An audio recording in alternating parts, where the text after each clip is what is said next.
All right, what is a coyote fence? Well, a coyote fence is a traditional peasant fence made of cedar. And of course, out in the wilderness, you want to strip the bark.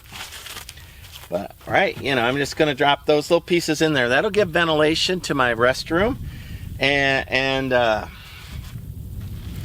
as well as give me a really cool vibe in there. I saw those at the missions and thought that was a super great idea that the folks had in the 17 and 1800s.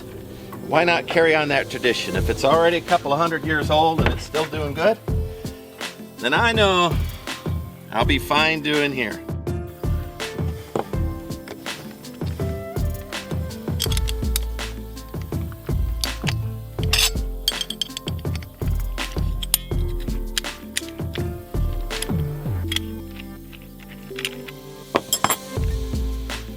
That was used to cut brick.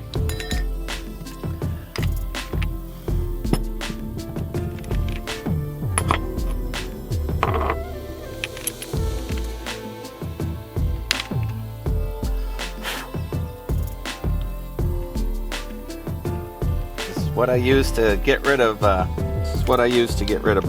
Let's see here. I might need to clamp this down. We'll find out.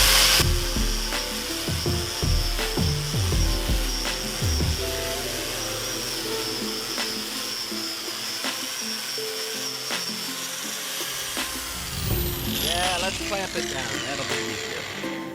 That'll be easier on the old guy.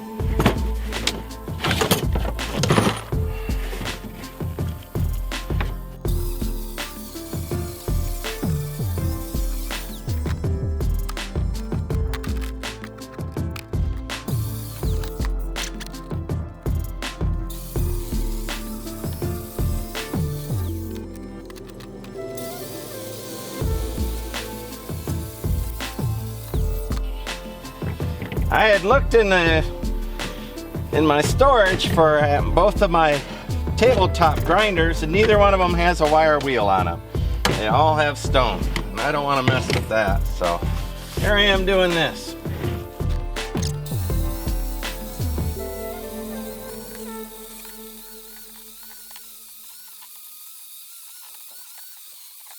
Oh, okay. Looky there, I touched my arm. But looky at that. Okay, internet. See that? Then I'll put, I'll cut it into place. So now let me cut one of these up just real quick. And so y'all can see it.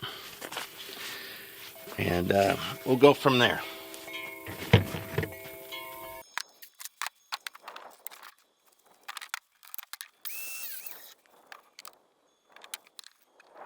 All right, now. Woo! That's where I need a marker. I swear I put it right where it was cut. Oh, that cracks me up. That cracks me up. Let's me make a better mark here. That's one I can't miss. How about that?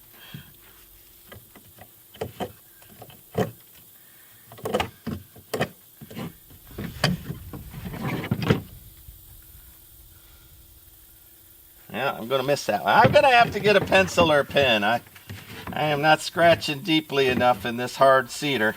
These sticks have been out on the ground a long time. They're rock hard. You'd be surprised. Cedar can get tough, y'all. All right, and then I'll put that in, and then I only have 20 more to do.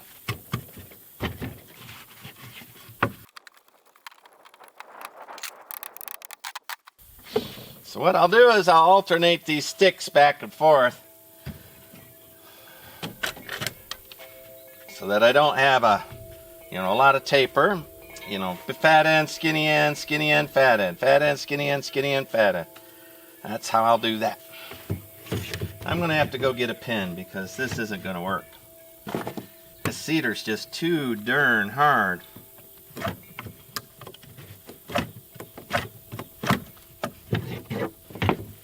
I even look away for a second, I lose that scribe mark. It's not very deep.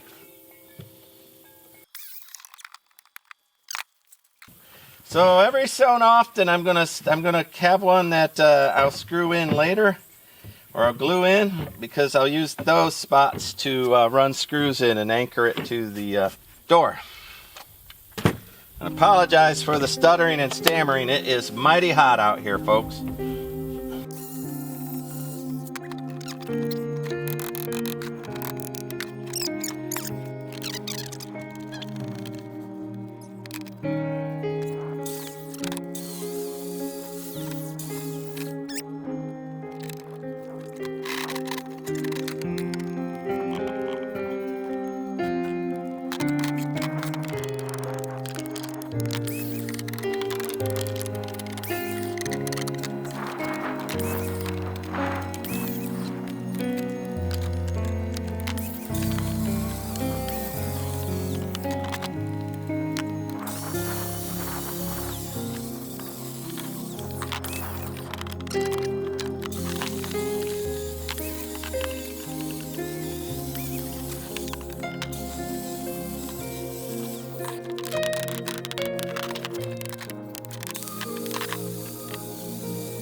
Alright, I'm going to put some screws in some of these and start shoring it up so that I don't get a big bow in it as I go. So it needs to be level, the same in the middle as it is on the ends.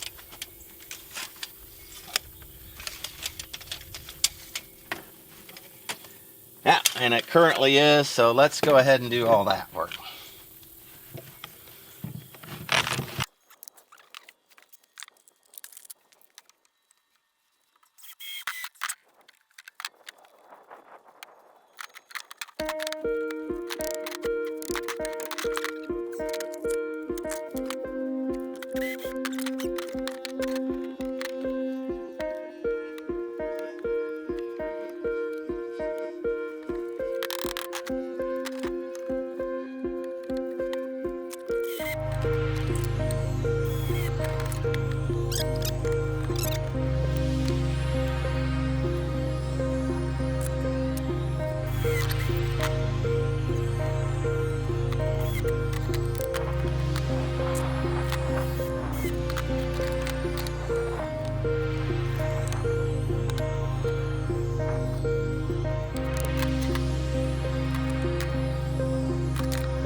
Alright, first things first is to clamp this all up.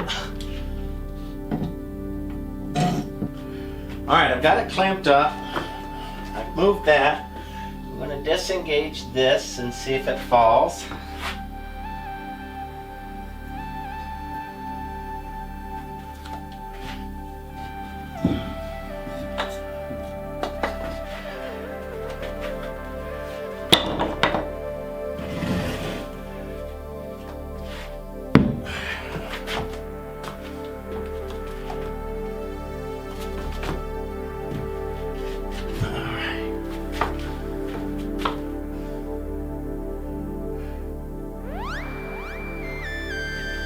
Alright, I'm going to glue it up, walk it in.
Alright y'all, this is Steve at 1000 Year Home. I'm going to sign off on the static wall installation.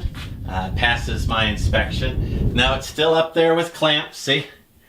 I got it clamped there, but this part is attached to the wall. And then there's the 6x6 post over here. On that side, see, that'll pick up the corner. I don't know if you can see it in this light. All right, right there. See, the 6x6 will cut in there, and then I'll get some metal brackets. Is what I've decided. I think is suspend it from metal brackets, and then the track will be right along there, and the doors will glide. All right. So this was a little too much for the heat, so I'm going to thank you for watching. I'm going to check out for a little while. I got to load up a car and do some things. I need a shower. I'm dying here. Thank you much. Bye. This roof is over 300 years old, and you notice it's cedar, 6 foot, 8 foot cedars onto a cedar post that I'm going to guess is 14 inches with a layer of gravel, and then poured concrete on it. And if that lasted 300 years, then I'm going to use a similar design in my construction, because that's 30% of the way there.